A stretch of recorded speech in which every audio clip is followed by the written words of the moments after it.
Bueno, hoy como es la primera vez que hemos cambiado el horario, pues quizá algunas personas pues vendrán un poquito más en unos 5 o 10 minutos irá entrando más gente. Pues si no, los que estamos. Bien, vamos a iniciar este momento con una oración, agradecidos con Dios nuevamente que una semana más nos reúne por aquí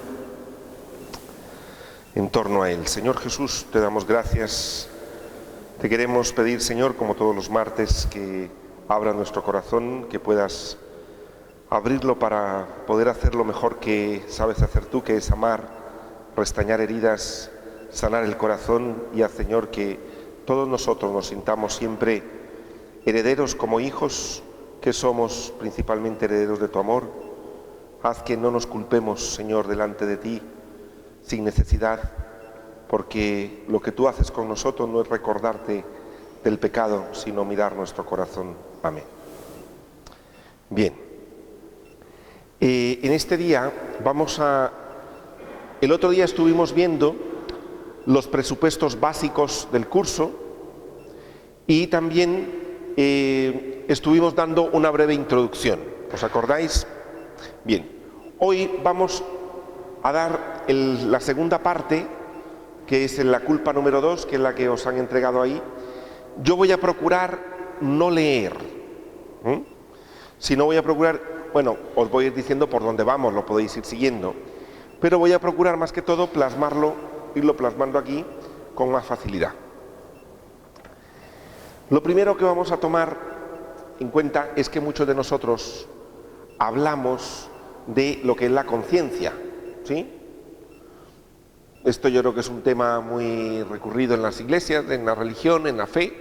Decir la conciencia, es que la conciencia me tortura, la conciencia no sé cuánto. Bueno, hay dos clases de conciencia, ¿vale? En principio está la conciencia psicológica y está la conciencia moral. La conciencia psicológica es la conciencia que tenemos todos cuando uno está presente. Es decir, ¿sois conscientes de que estáis aquí hoy? ¿Sí? O esa conciencia que se necesita también para la hora de casarse. Dice, has venido aquí libre y voluntariamente para casarte. Esa conciencia de estás aquí con toda tu mente, estás clara lo que vas a hacer. Eso es conciencia psicológica. Es decir, darme cuenta. ¿Sí? La otra es la conciencia moral, que es cuando, como nos dice a nosotros el Catecismo de la Iglesia Católica, nos dice que es el juicio que emitimos nosotros de acuerdo a una serie de valores que tenemos. Es decir, yo enjuicio una acción. Esto, distinguirlo, va a ser importante. Y vamos a darnos cuenta nosotros dos cosas. Una,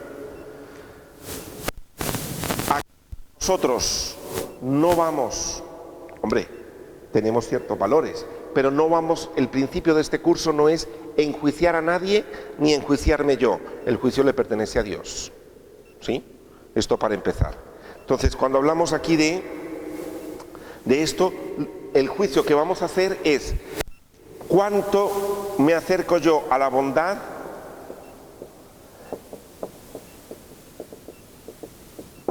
y a la justicia?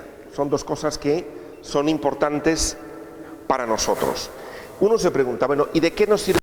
Yo os pregunto a vosotros, ¿de qué os sirve la culpa? ¿Para qué sirve? ¿Sirve para algo?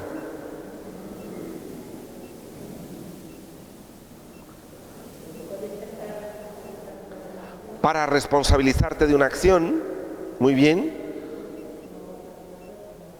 Para responsabilizarte, ¿qué es lo que hace la culpa de inicio? La culpa de inicio lo que hace es que sientas un dolor por dentro, ¿sí? Un disgusto con algo que has hecho en contra de los demás o en contra de ti mismo, ¿sí? Entonces, ese disgusto que sentimos nosotros por dentro es lo que llamamos culpa, es lo que llamamos nosotros la culpa. La culpa, pues eso, me ayuda a sentirme en principio mal. Me ayuda a que ese disgusto es una información. Vamos a ver, recordemos, habíamos dicho el otro día que los sentimientos no son pecado, ¿sí? no están sujetos a una valoración moral. Y ahora os lo pregunto de nuevo, de cara a la vez pasada. ¿Sentir envidia es pecado? ¿Sentirlo? No. ¿Sentir como sentimiento? No. ¿Sentir envidia no es pecado? ¿Sentir enfado es pecado? No, es más, dice San Pablo que en la carta a los Efesios dice, enfadaos sin pecar. Creo que es el capítulo 4 o en el capítulo 6 de Efesios. Enfadaos sin pecar. Bueno, más vale que San Pablo nos da permiso para enfadarnos. ¿Sí? A mí cuando algunas personas llegan a decirme, mire, es que siento mucho enfado con mi marido o con una situación que ha pasado o con mi hijo, yo lo primero que le digo es, pues mire, hasta ahí no hay pecado, que usted lo sienta, que usted esté enfadada, no es pecado. ¿Qué haga usted con eso que siente? Es lo que puede llegar a ser pecado o no. ¿Sí? ¿Me explico? Bien. Por tanto, la culpa también es una información. Recordemos, todos los sentimientos me informan a mí de algo. Para algo me los puso Dios. Dios me puso los sentimientos a mí. Yo fui creado con sentimientos. Los sentimientos, a ver, mencionemos unos cuantos sentimientos o emociones que a veces se nos dificultan como cristianos. Bueno, está el amor, que es más facilito. El odio, vamos a poner aquí el rencor. El odio. La envidia. El enfado. La indiferencia. Es decir, con todo esto nacimos, no es que nos lo inventamos. Dios cuando creó al hombre le puso todo esto. Y nosotros a veces pensamos que esto es malo. No, esto no es malo. Esto ya viene con el chip de la creación, así estamos, así somos. Surgen, Dios nos ha hecho, son informaciones que tengo yo y esto me informa de algo. El enfado me informa de que hay una frustración, algo me ha frustrado. El miedo me informa, ¿de qué me informa el miedo? De que hay un peligro y a lo mejor yo no lo puedo afrontar. Si no tuviéramos miedo cometeríamos una serie de cosas que atentarían incluso contra nuestra propia supervivencia. El rencor ¿para qué sirve? Lo veremos detenidamente en este curso. El resentimiento. Solamente os adelanto que la palabra rencor también tiene una connotación, viene la palabra rancio, que es cuando yo tengo un dolor por dentro y aquello se me vuelve rancio. Pero el rencor ¿para qué sirve? Cuando yo estoy resentido, ¿qué hago? ¿Me acerco o me alejo? Me alejo. ¿El rencor para qué sirve al inicio? Para protegerme un poquito. Es decir, me dieron un bofetón y uno da 2 pasos para atrás y dice, por la vuelvo, al menos por ahora. Y eso es muy importante, es decir, protegerse. En inicio es una información, ¿sí? La culpa también me va a informar de algo. ¿Captamos esta idea de que los sentimientos me informan? Entonces, por tanto, hay que acogerlo, no hay que decir que los sentimientos me están haciendo la vida imposible, sino es, a lo mejor no sé utilizarlos, pero lo primero que hacen es darme la información. Entonces, la culpa me da la información de que algo me duele por dentro porque yo le he hecho algo a alguien. Esa es la información inicial. Primero. También que ojalá se pueda reparar. Esto también me lo da la culpa. Dice, bueno, ¿qué es lo que nos surge a nosotros?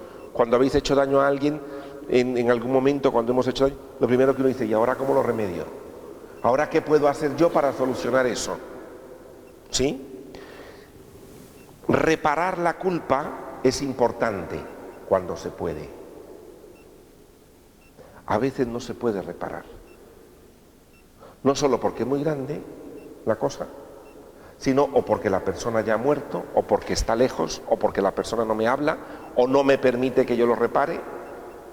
Esto lo vamos a ver qué hacer con todo esto a la hora del perdón. ¿Me explico? Cuando veamos también el tema en este curso sobre el perdón, vamos a ver qué hacer cuando yo no puedo reparar directamente porque la persona ya se fue, porque no me quiere ver, porque es irreparable lo que he hecho, o la persona ya murió. A veces hay culpabilidades con personas, y esto duele muchísimo, con personas que ya han fallecido, y que está uno con aquella culpa de no le dije, no le hice, no le conté, no pude estar, esto, ¿no? Entonces que a veces no se puede reparar como uno quisiera. Y en esto también tener un poquito de paz. Es decir, que vamos a ver que el principal problema de la culpa es eso. Por tanto,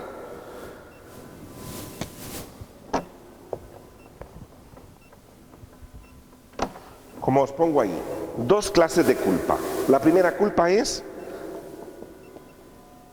la fecunda, que es la que os he estado hablando. La que te recuerda que has hecho daño, punto. Y que en lo posible repáralo. Te informa de que has cometido algo dañino en contra de otros o en contra de ti mismo. ¿Sí? Bien. Esta informa. La culpa infecunda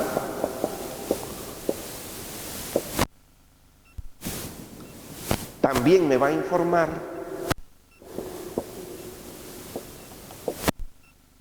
¿ya? El Pepito Grillo que todos llevamos aquí dentro, ya que te va a decir, oye, que te has pasado, oye, que mira cómo has dejado a esa persona, oye, mira las consecuencias de lo que has hecho, oye. Pero además de informar, ¿qué hace? ¿Por qué es infecunda? ¿Qué es lo que hace?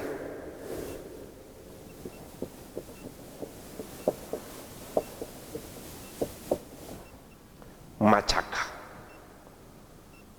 Es cuando después de haber hecho algo, siento el dolor, pero comienzo a sentir y a sentir y a sentir y a darle vuelta y a rumiar y a rumiar y a darle vuelta a aquello de lo que hice, no lo hubiera hecho, por qué lo hice, hay que ver que no sé cuánto, tal. ¿Os ha pasado alguna vez esto? Y yo os pregunto, sí.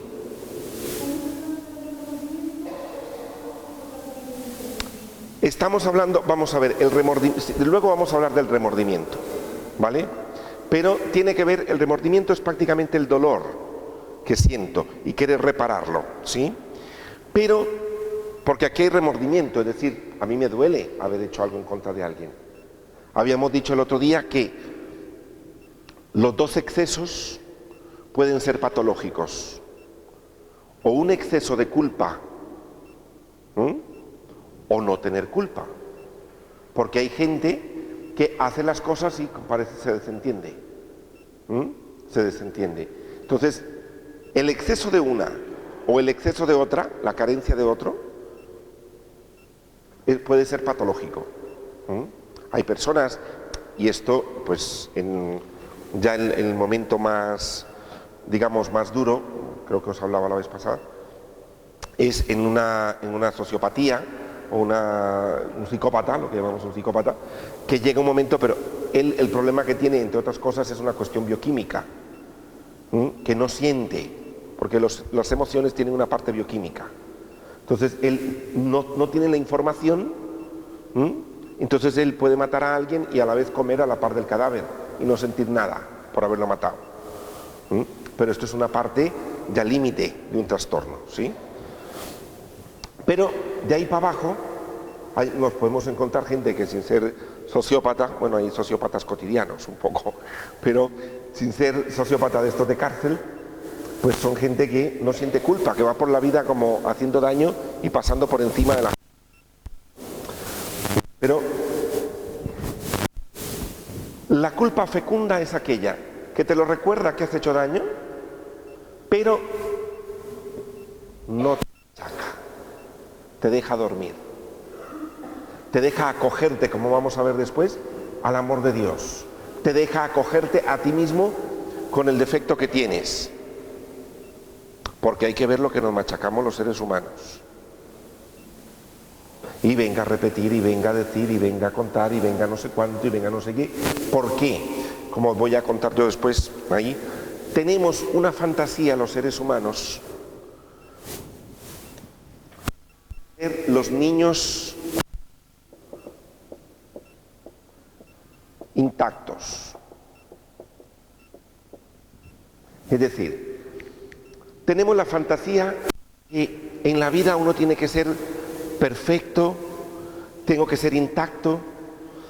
Este halo que le ponemos a los niños de la primera comunión, que parece que no fueran seres humanos, aunque las madres hacen ojo así como para no ver, porque el día anterior de la primera comunión se peleó con su hermano y me dice, ¿cómo va a hacer la primera comunión mañana? Y se ha peleado.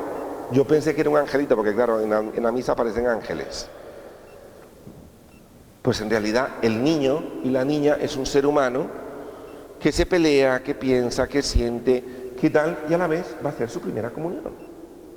Pero esto que es, hombre, es una festividad muy bella, y esto, traducido a los adultos, tenemos una fantasía, a ver si encontramos entre la multitud ángeles andando, pero ángeles que no sientan, ángeles que no se equivoquen, personas que, y uno dice, mire, en la vida no existen.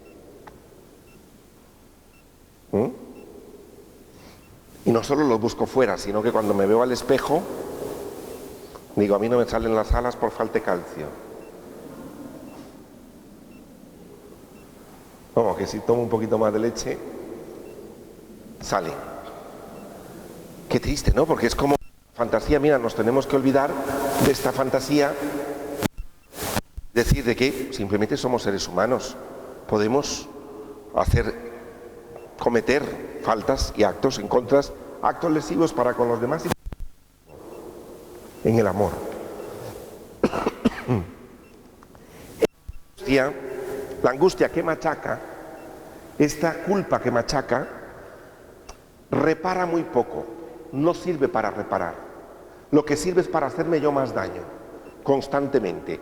Y es a personas que llegan, se confiesan una vez, se confiesan 2 y 3 veces de la misma cosa, y hay personas hasta que pueden llegar a decir, mire, yo de esto ya me he confesado siempre, pero cada vez que vengo a confesar tengo que volverlo a repetir. Dice, ¿por qué? Es decir, ¿por qué tanto machaque? Y es casi como tener que, si cometí una falta, es como tener que expiarla para siempre. Es decir, porque no me lo perdono. A lo mejor es mucho narcisismo, un poco, ¿no? Es decir, no verme yo como un ser humano, sino como se me resquebrajó la imagen que yo tenía de mí. Sí, delante de Dios no se resquebraja ninguna imagen. Sigue amándote tal cual. Dios nos ama tal como somos. Por tanto, recordemos, si tú eres, y creo que la mayoría somos, de los que nos machacamos por alguna equivocación o algún daño que hemos hecho, recuerda que esa culpa es infecunda, no te va a llevar a nada. Hay personas que creen que cuando uno comete una falta, incluso tiene que demostrarle a los demás que uno está como muy dolidísimo, ¿ya? Para que el otro, a quien yo le hice el daño, esté contento. Y esto lo vemos al revés cuando alguien me ha hecho daño a mí y veo que el otro, como la culpa no se ve, no anda un letrero aquí de culpa, entonces si veo que no está sufriendo mucho por lo que me hizo, me encargo yo de que sufra. A ver, paga, esto tiene que pagarlo, y que vea yo que lo paga. Pero, y a veces este tipo de cosas no es que lo paga una vez, sino es venga el machaque, y es curioso que eso que estoy haciendo con él es lo mismo que hago conmigo. Si yo lo hago conmigo, buscaré que el otro también se machaque. Cualquier parecido con la realidad es mera coincidencia. Esto del machaque es como que pareciera que va inherente a la culpa. No es inherente a la culpa el machaque. La culpa es, me informa que para una comunidad o a un grupo que yo pertenezco, llámese familia, llámese parroquia, llámese grupo de trabajo y tal, he fallado, he cometido un error, he hecho daño. ¿Sí? Bien. Recordemos en este aspecto, mi pasado, estoy ahora por la página número 2,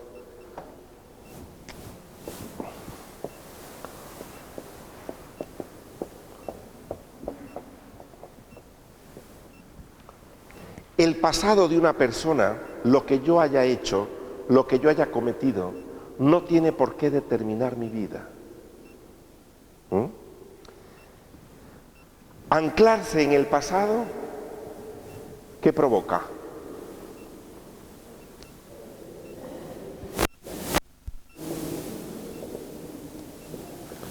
El pasado deprime.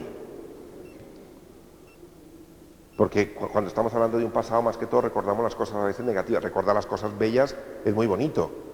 Pero aún así también la añoranza de que qué lástima que aquello tan bello ya no está, también deprime. ¿Sí? El pasado deprime. El futuro, ¿qué genera? Ansiedad. Las famosas preguntas, ¿y cómo será? Y si cuando estas conversaciones a veces vamos a conversar de los futuribles, y a veces hay unas discusiones enormes, a veces entre pareja o entre amigos o en grupos, por los famosos futuribles. Y si cuando tú y yo estemos viejos, imagínate que... Dice uno, ¿qué conversación es esa? ¿Qué sabes tú lo que va a pasar dentro de media hora? Y entonces hay gente que se enzarza un poco en ese tipo de conversaciones. Póngale entonces que yo mañana fuera y no sé cuánto y me tocara a mí la lotería. Y fíjate, uno dice, pero vamos a ver, ni has comprado el número. ¿Qué estás hablando tú de...? Me explico, pero ese tipo genera mucha ansiedad. ¿Por qué? Porque eso lo desconocemos. Lo importante va a ser vivir en el presente y hacer el movimiento. Esto lo decía yo en el curso primero, pero os lo recuerdo, la vida es un movimiento. La vida no es estática, la vida es movimiento. Si yo me anclo en el pasado, me voy a deprimir. Si yo me anclo en el futuro, tampoco voy a vivir el presente. Anclarse en cualquiera de las dos partes, me es muy difícil contactar con el aquí en el ahora. ¿Sí? Uno no puede contactar con el aquí en el ahora. Recordemos que todos los, y esto lo repito del primer curso, pero creo que vale la pena, la mayoría de problemas en los seres humanos y los que tenemos nosotros, en interrelación o personal, es por una dificultad de contactar. Y esto para las personas, es decir, la importancia que tiene el contactar con las cosas y retirarse de las cosas. La vida es un movimiento. Vosotros hoy venís aquí al curso, contactáis aquí y ahora salís y os vais. No se quedan aquí. Cuando llegáis a casa, contactáis con el frigorífico, lo más seguro, pero no os quedáis pegados al frigorífico. Sacad cosas y tal, y os vais al comedor, tal, cenáis, pero no quedáis. ¿Me explico? Todo es un movimiento. Yo contacto con algo, ¿sí? En la vida interiormente también yo puedo contactar con mi pasado y retirarme. Y es muy importante ese movimiento, porque tan dañino es interiormente no contactar nunca con el pasado o contactar y quedarme ahí. ¿Me explico? Lo mismo con las personas. Entonces, este movimiento de contacta y retírate. ¿Tienes un problema? Contacta con el problema. Mira a ver cómo lo resuelves, pero aprende a retirarte del problema.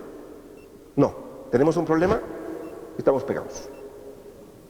Y a veces ya pasa el problema y uno sigue pegado al problema. Eso es como las personas. A veces hay personas, también hasta en el contacto con las personas o con tal, ¿no? Hay algunas personas que nunca llegan a contactar, como que usted siente que casi son amigos, pero aquello nunca llega. Dificultad de contactar, por ejemplo, ¿no? Entonces esos amigos que uno dice, sí, es como, uy, yo pensé que era, no, sí, ahora, no, pero como que nunca. Hay otros que solo hacen esto y se van. Y uno dice, uy, yo pensé que Uy, como el contacto así rapidito. Hay otros que no, que llegan y uno dice, a ver, ¿a qué horas? Un poquito de... y no. Todas las modalidades que se os puedan ocurrir, del que llamarlo, porque nunca viene, y nada. Lo mismo es interiormente, el movimiento interior también es importante. Contactar con un pasado, no anclarme, contactar con las expectativas del futuro, pero no anclarme ahí, sino estar haciendo el movimiento, principalmente viviendo en el presente. ¿Sí? Esto con la culpa va a ser muy importante. ¿Por qué? Porque lo que yo haya hecho está en el pasado y pienso que el pasado va a determinar mi futuro. Y entonces no puedo vivir el presente. ¿Sí? Jesús, hoy el Papa Francisco, precisamente lo decía en el día de hoy, decía, a Jesús no le pecados.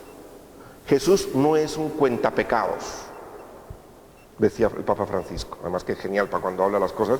Decía, Jesús no es un cuentapecados. Le interesa Jesús, y os lo pongo en Isaías 43, en la página número 2, al principio, dice en Isaías 43, cuando yo perdono, yo olvido tus faltas, dice Yahvé en el Antiguo Testamento. Cuando yo perdono, yo olvido tus faltas. ¿Quiénes somos los que no olvidamos nuestras propias faltas? Nosotros. Venga, darle vuelta, ahí está el machaca. Venga a darle vuelta, venga a darle vuelta, yo nunca pensé que fuera capaz de hacer eso, la que se ha armado por lo que dije, tal, y venga la culpabilidad. Y muchas veces los cristianos nos sentimos culpables o en falta por cosas que ni siquiera hemos hecho. Hay gente que se siente delante de Dios como con una culpa, como que anda sucio, como que siempre le debe algo, como que a ver si hace más para que... Qué triste, ¿no? Cuando delante de Dios somos, dijimos el otro día, por naturaleza, buenos. Somos por naturaleza bondad. Y yo no, por dentro ando sintiendo como sucio, como raro, como que le debo algo. Qué triste. La culpa me ayuda a tomar conciencia de mí mismo y del daño, sensibilizarme, poner menos del otro. ¿Cómo se debe haber sentido con el grito que le he dado, con la falta de respeto que he hecho, con tal, cómo se debe haber quedado? La reparación del daño, dije, cuando se puede reparar, no siempre se puede reparar.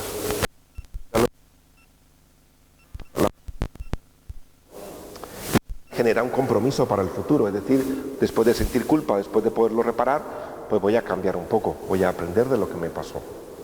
¿Sí? Recordemos que la madurez en las personas, ¿por qué llega? Os pregunto, ¿por qué llega la madurez? ¿Qué condiciones o qué ayuda a madurar? Ver la realidad, las experiencias, la edad, las dificultades, y si yo os digo que no, la madurez no la da ni la dificultad, ni la experiencia, ni la edad, ni nada de esto. La da aprender de todo eso. Aprender de la edad, aprender de la experiencia, aprender de la dificultad, aprender. Es decir, a veces vemos personas con ciertas edades que de madurez uno dice, es que yo tengo mucha experiencia. Sí, pero aprende de ella, hijo. La experiencia no da la madurez, es decir, la da el aprender en la vida de las cosas. Bueno, hay dos maneras de vivenciar la culpa. Una,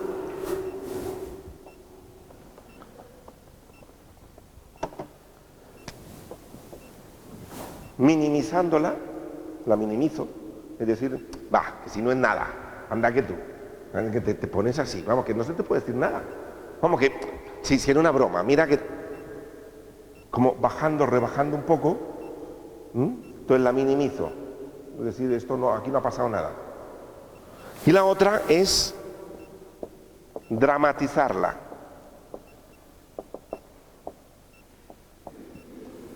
Esta la minimizo, puede ser conmigo mismo o se la minimizo a otro. Anda, no te preocupes, mira que no sé cuánto, que no sé qué, y a lo mejor es objetivo minimizarla. Pero también hay gente que la dramatiza consigo mismo o se la dramatiza a otros. Hay que ver lo que has hecho, por ti voy a ser infeliz toda la vida, que no sé cuánto, y en esto hay que tener mucho cuidado. Hay que ser muy objetivo, ni minimizarla, ni dramatizarla. ¿Sí? Porque la culpa lo que me hace es informarme. La culpa me informa nada más, que yo he transgredido. Y ahora, al final de la página número 2,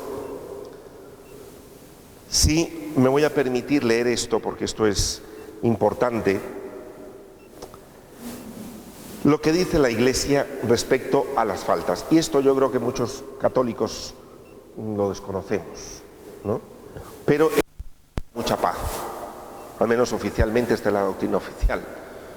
Dice, la ignorancia involuntaria puede disminuir, sino excusar, la imputabilidad de una falta grave. En esto digo, aunque la Iglesia presupone que nadie ignora, aún así insiste.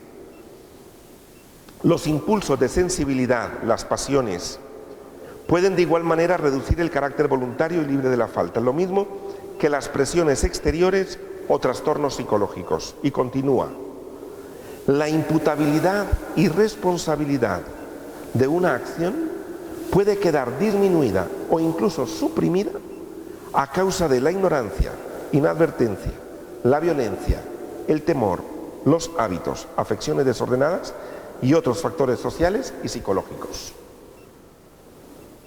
¿Habéis captado la idea? Hombre, está puesto en un lenguaje. Lo que nos viene a decir es, mire usted ha cometido una falta, sí. Estamos hablando de esto a nivel religioso. ¿Usted ha cometido una falta? Sí. Pues esa responsabilidad o la imputabilidad de la acción que usted ha cometido, si usted ignoraba esas cosas, no lo advirtió, había violencia hacia usted, usted tenía miedo por algo, los hábitos que siempre ha tenido en la vida, afecciones desordenadas, dice, y otros factores sociales y psicológicos que cada uno los padecemos. Dice, dependiendo de todo esto, la falta puede quedar hasta anulada. Es decir, que, vamos a ver, la responsabilidad siempre la tenemos, en algún grado tenemos cierta responsabilidad, pero es para advertir que el ser humano es muy complejo y que lo que nosotros llamamos pecado, muchas veces es alguien que está en presión con alguien.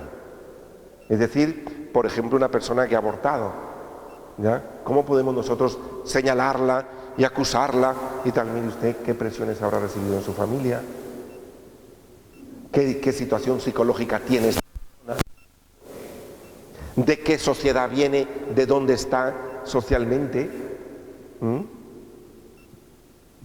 ¿Lo sabía? ¿En realidad lo sabía o no lo sabía? Sí.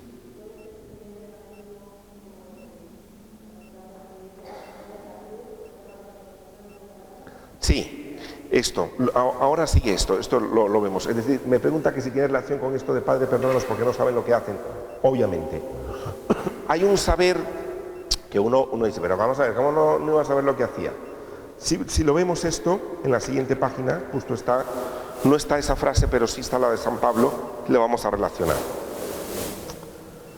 San Pablo dice, yo era un blasfemo, perseguidor, pero yo no sabía lo que hacía. Dice en Timoteo capítulo 1, San Pablo perseguía a cristianos, ¿sí? Los perseguía y él sabía lo que hacían, que los iban a matar. Es decir, él sabía dónde vivían, iba, colaboraba, ayudaba y los mandaba para que les hicieran lo que fueran a hacerle.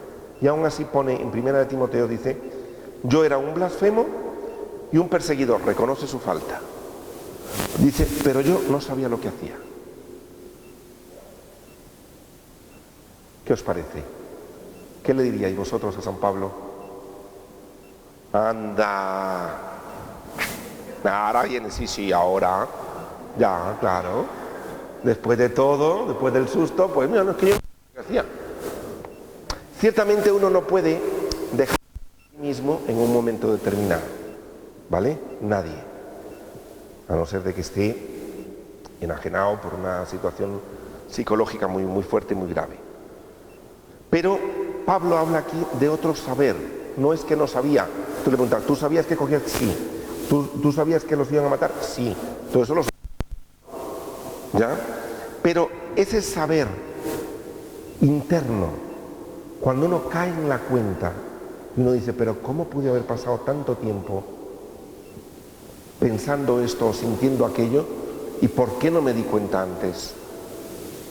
¿No os ha pasado nunca? Que uno dice, pero ¿en qué estaba? Mira, ya te lo puede haber dicho la vecina, tu hijo, tu marido, tu esposa, tu tal, hasta que uno de repente cae en la cuenta, que fue lo que pasó a San Pablo, la revelación que tuvo, que esto de que lo tiró el caballo, que se quedó ciego y tal. Pero esa es una narración también que nos indica ese darse cuenta, ese despertar. Que uno a veces tiene esos momentos de despertar, es lo que busca la conversión. Pero de ahí por eso yo no puedo juzgar a los demás. No me puedo arrogar el derecho a juzgar y a señalar. ¿Qué sé yo lo que sabe esta persona? ¿Por qué lo ha hecho? Pues no lo sé. ¿Se ha enterado? A mis ojos sí. Pero ahí es donde la hermana decía, Padre, perdónalos porque no saben lo que hacen. Yo creo que nosotros, como siempre digo yo, rezamos al revés. Eso es una oración de Jesús. Padre, perdónalos porque no saben lo que hacen. ¿Sí? Está orando a su Padre. Nosotros oramos al revés. Padre, no los perdones, porque sabían muy bien lo que estaban haciendo.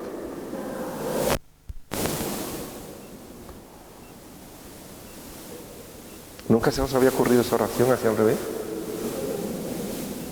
Como oración no, pero como pensamiento seguro. Como pensamiento seguro. Ese darnos cuenta, ese despertar es necesario.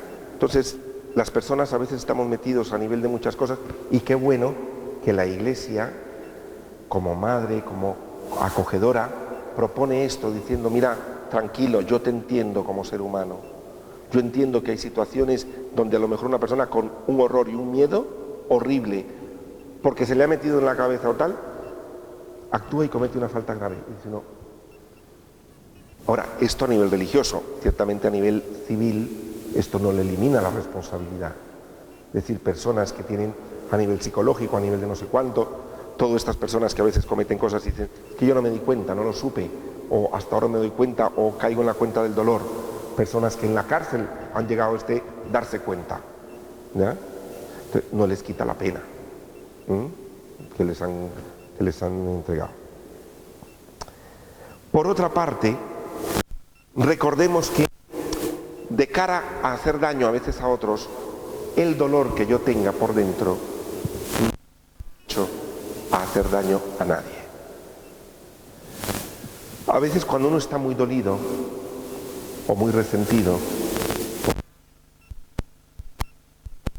uno siente que uno tiene derecho a hacer daño al que se me ponga por enfrente o al que me las debe. El dolor no da derecho. Si hay una persona que esté dolida con la vida, no le da derecho a andar a los demás, no le da derecho. Y a veces uno, ¿por qué? Porque uno anda con una hostilidad y entonces es como, vamos a ver con quién la... ¿no? Eso no hay derecho en la vida. Entonces, cuando tú encuentres una persona que está muy dolida con la vida y la veas repartiendo así un poco de tal, le puedes decir incluso esa frase, mira, yo te entiendo que tú estés muy dolido, muy dolida. Entiendo que la vida no ha sido fácil para ti, pero esto no te da derecho. El dolor no da ningún derecho. Y hay gente que en la vida va como con el derecho al dolor. ¿No? Esto, para que lo podamos entender, madres de familia a veces que se sienten muy solas y sienten como que tienen derecho sobre sus hijos, o tienen derecho, mira, no, sí, uno puede entender el dolor de la persona, pero enfermos, también que por enfermos es muy doloroso pero sienten como que tienen derecho entonces a insultar a todo el mundo. ¿Por qué? Porque la vida, el dolor no da derecho, ¿no?, a esto. Bien. Y ahora estos minutos, esos 15 minutos que faltan, a colocar una... Faltan dos cosas para terminar. En esto de la culpa,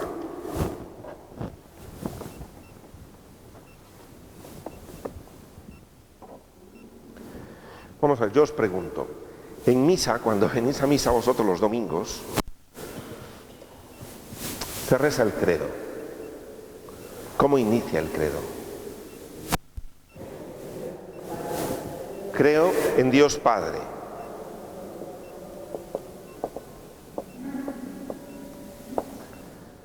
Y el credo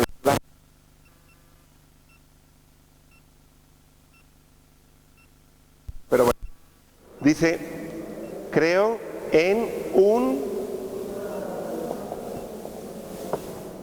solo Dios. Y aquí dice, creo en Dios Padre. Bueno, yo cuando escucho esto de creo en un solo Dios o creo en Dios Padre, y que todos lo dicen y que parece como que todo el mundo está de acuerdo, pues se supone que todo el mundo lo recita a la misma vez. ¿Quién entra aquí que no pertenece a la religión? Creo en Dios Padre, todo el mundo cree en lo mismo. ¿Estáis seguros de que todo el mundo cree en lo mismo? Si uno pasara una encuesta en ese momento de en qué Dios cree cada uno, bueno, las ideas que saldrían. Para algunos, a ver, ideas sobre Dios. Hay gente que cree que Dios, por ejemplo, castiga. Otros creen que Dios es justiciero.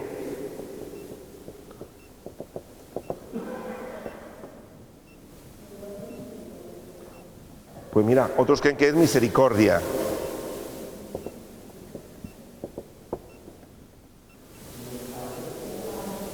Es padre. ¿Pero qué tipo de padre? A ver, mojémonos un poquito más. Hay gente que piensa que es un padre vengativo un poco, es decir, hay que tenerle miedo. Hay gente que le tiene miedo a Dios, ¿no? Bueno, para ti no, para ti es un padre. Sí.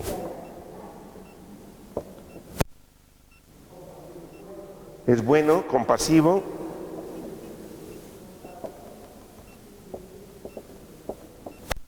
Que piensa que Dios es un poco sádico.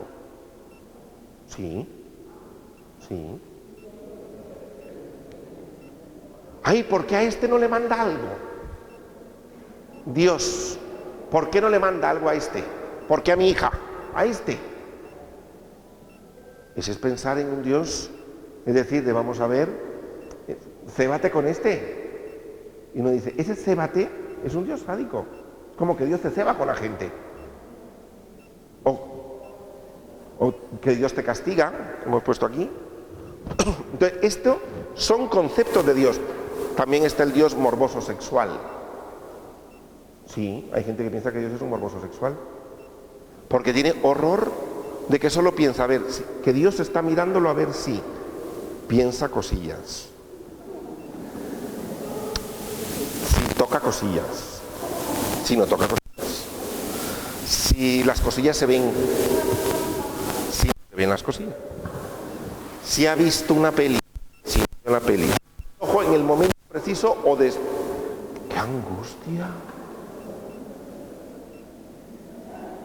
Dios tiene más cosas de las cuales interesarse del ser humano. Pero hay gente que piensa, es decir, como que Dios anda mirando a ver si, y si no, y si... Miren, no. O un Dios muy serio, ¿ya? Que en cuanto usted la pasa bien unas 2 o 3 semanas, usted dice, hasta le da cargo de culpa casi. Porque usted dice, uy, algo malo me va a venir, porque esto así tan bueno no puede ser. Y todo eso son ideas de Dios. Entonces, como os pongo ahí, una imagen de Dios enfermo, también enferma el alma. Y enferma la manera de concebir la vida y enferma la manera de relacionarse. Una persona que solo está pensando en un Dios obsesivo sexual, en un Dios sádico, que se ceba con la gente, o en un Dios que no sé cuánto, tal, o en un Dios castigador, o un Dios legalista, o en un Dios todo esto, pues así se va a relacionar. ¿Me explico? Y posiblemente, obviamente, el discurso que hace de tanta, la idea que más tenga y de lo que más le dé vuelta, posiblemente tiene algo que ver con su historia o con su vida. Porque así lo aprendió, porque así se lo entregaron, porque vivió en una casa, por ejemplo, donde el que las hace las paga. Recordemos que la visión de Dios tiene que ver con la visión de los papás de aquí también que hemos tenido. Entonces, unos padres muy autoritarios que hemos tenido, pues a Dios vienen y me dicen que es papá, pues no tengo otra referencia. ¿Me explico? Entonces, esto tiene mucha relación. Bueno. Dios, la idea de Dios a veces puede llegar a ser muy arbitraria y también la religión también la podemos vivir de esta manera, dependiendo de la idea de Dios, para que veáis lo importante que es la idea de Dios. Esto tiene que ver mucho también con la personalidad. El año pasado lo hablamos un poco en el curso tercero, hablamos de la relación de la idea que tengo yo de Dios con el tipo de personalidad, ¿ya? Que tiene mucho que ver si una persona muy rígida en su tal, piensa que Dios es rígido, se lo atribuye.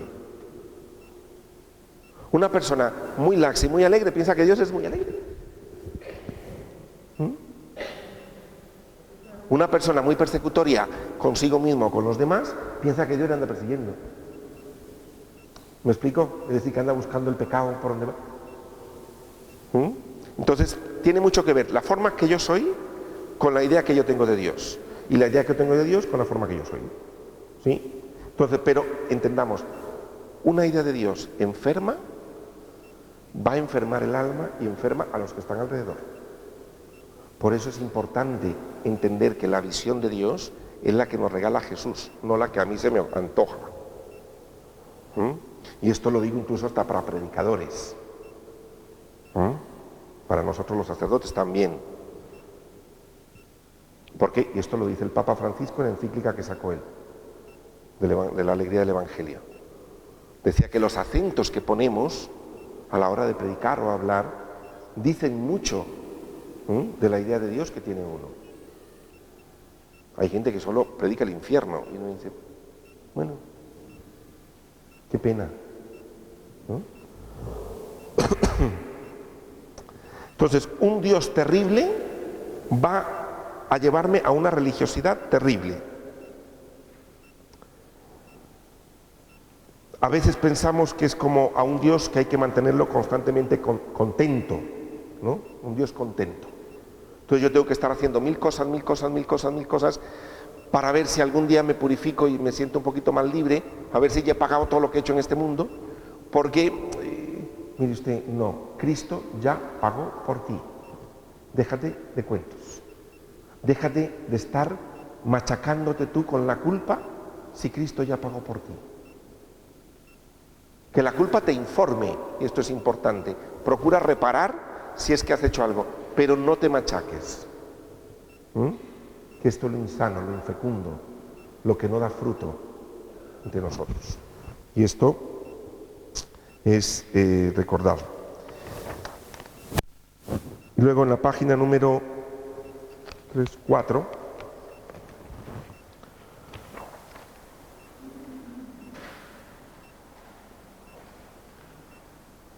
bueno, aquí os pongo que en la reconciliación hay que romper esa fantasía, en el segundo párrafo, de el niño intacto, incorrupto o inmaculado, ¿no? Es decir, que a veces ya quisiéramos nosotros ser inmaculados, ¿no? Es decir, que todo el mundo nos mirara bien, ser personas de muchísimo bien, nunca mirarme al espejo y tener nada que recriminarme. Mire, no, Dios no te trata así. Dios no te trata así, Dios te trata con misericordia. Dios te trata con la misericordia más honda. Recordemos que la palabra, ¿sabéis? La palabra misericordia, entre otras acepciones, es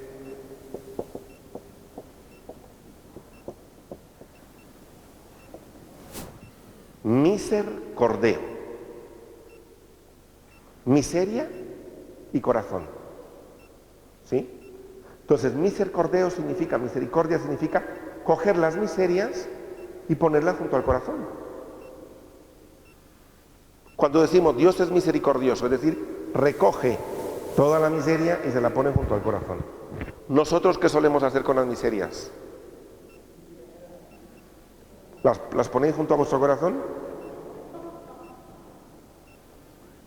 ¿Y con las de las demás? Pues esa, vamos, ya ni se diga. Con las mías a lo mejor las disimulo y las pongo debajo de un mantel, pero con las de los demás o las ventilo bien o las mando a la basura. No somos misericordiosos. Jesús te trata con misericordia, no te machaca. Y esto es, ojalá que cada uno de nosotros seamos misericordiosos con los demás. De renunciar a este tipo de fantasía que os pongo aquí, que es la parte del creernos que somos santos, inmaculados, puros, que ojalá, ¿qué tal? La decepción que se llevan los padres de familia con un niño o con un adolescente, la primera vez que el niño falla o la chica falla en algo, es decir, la decepción como Dios ya no es intacta, ni inmaculado, ni es el niño que yo pensé tan bonito con la foto de primera comunión, y ahora veo un chaval de 16 años que no tiene nada que ver. Y dices que mire, desde que nació tampoco tenía nada que ver con la foto de primera comunión. Era un niño normal, y así lo ama Dios. Y así es importante que los padres de familia lo amen. ¿Me explico? Es decir, que Dios nos ama como somos. Nos ama como somos. A veces nos quedamos, uy, la inocencia que yo perdí. Mire, esto, bendito sea Dios que has crecido. Porque esto nos ayuda también a madurar y a salir adelante. Y luego, la última parte, solo la explico cosas y ya terminamos.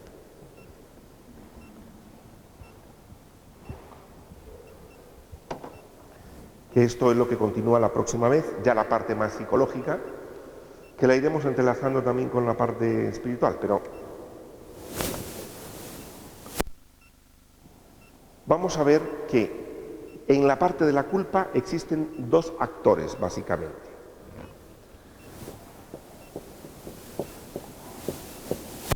Uno es el culpado, en este caso soy yo, o puede ser otro, pero en este caso estamos hablando de la culpa personal. Ya también esto se da el culpado, cuando a nivel civil o alguien culpa a alguien, dice tú eres el culpable. Es decir, alguien te señala. Entonces, no es que se culpabiliza, sino el culpado. Y luego, el culpador. Siempre en una familia hay alguien que lo culpa y un culpado. ¿Sí? Después vamos a ver cuando yo me culpabilizo a mí mismo. Esto lo vamos a ver también en algún momento. Vamos a ver también después los escrúpulos, la mentalidad escrupulosa. También esto toca en este tema. Más adelante también, otras personas que también tienen una mentalidad muy escrupulosa, etc. La relación de estos dos, el culpador, en este caso a nivel personal, son mis pensamientos, mi mente, el culpador. Ahora, la función del culpador, ¿cuál es? ¿Es positiva? Sí, porque me recuerda que yo he transgredido algo. Porque en la sociedad, en las familias, en todo hay normas. Recordemos, los adolescentes sí piensan que por transgredir una norma, por saltársela, la van a mejorar. Una norma por saltársela no se mejora. Pero los adolescentes esto es lo que piensan, o la juventud a veces piensan en que si yo me salto la norma, eso tiene que, porque no me gusta, luche por otra cosa, pero no, la norma existe por algo. El culpador me recuerda que yo he transgredido una norma, he fallado a una norma. Hasta ahí todo va bien. El problema es lo que decíamos antes. ¿Cómo me lo recuerda? ¿Cómo me lo recuerda? Tú que siempre no sé cuánto desde niña eres, porque tal. Lo que uno le da vuelta a la cabeza. Si yo siempre en mi casa, porque tal, no sé cuánto, porque el otro día, porque hay que ver lo fatal que soy, porque no sé cuánto, porque tal. La manera que tiene mis pensamientos de recordarme que he fallado, la manera que tiene de recordármelo es donde está la situación. ¿Por qué? Porque me machaca. Y esto es lo que veremos la próxima vez, cómo hacerlo, porque si yo me machaco mucho voy a machacar también a los demás. Hay personas que, ya con esto termino, dicen, como que andan con un barreño, ¿no? Un balde de algo, de lodo o de barro, ¿no? Entonces en la noche, cuando llegan después de que repasan el día como fue, más si han fallado en algo, recogen una tacita de eso y dicen, me he portado muy mal. Digo de barro por no decir de cosas más feas. Me he portado muy mal, yo no sirvo, yo no valgo, yo no puedo, otra vez lo hice, me prometí nunca volverlo a decir, yo dije que no iba a hablar y venga a echarse, queda negro. Claro, si usted se trata así en la noche, cuando usted ve que alguien falla, usted coge una tacita y le dice, y usted también, y usted, y el otro, y todo el mundo. Y yo os pregunto, ¿Jesús anda con el barreño y la tacita? Pues esa es la manera que tenemos a veces de recordárnoslo. ¿Vale? Entonces, vamos a quedar aquí. Vamos a hacer una pequeña oración de agradecimiento a Dios y ya terminamos.